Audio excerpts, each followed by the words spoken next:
আর মানুষে মানুষে বলবে, লোকেরা লোকেরা বলা বলি করে, অজানা বিষয়ের উপর অনুমানের উপর নির্ভর করিয়া আবার কেউ কেউ বলিবে উহারা ছিল 7 জন, উহাদের অষ্টমটি ছিল উহাদের কুকুর।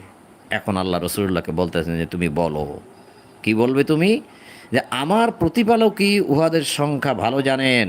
তার মানে রসুল নিজেও জানে না, আল্লাহ বলেনি। উহাদের সংখ্যা অল্প একজনই জানে। এই অল্প কয়েকজন কারা? সেই তৎকালীন সময়ের ঘটনা, অর্থাৎ যে সময় ঘটনাটা ঘটেছে সেই সময়ের লোকেরা জানে, যারা তাদেরকে প্রত্যক্ষ করেছে, দেখেছে সেই সময়। ওই যে মুদ্রা নিয়ে যখন বাজারে গেল,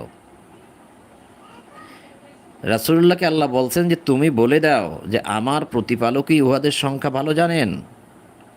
তুমি বলে দাও যে উহাদের সংখ্যা অল্প কয়েকজনই জানে।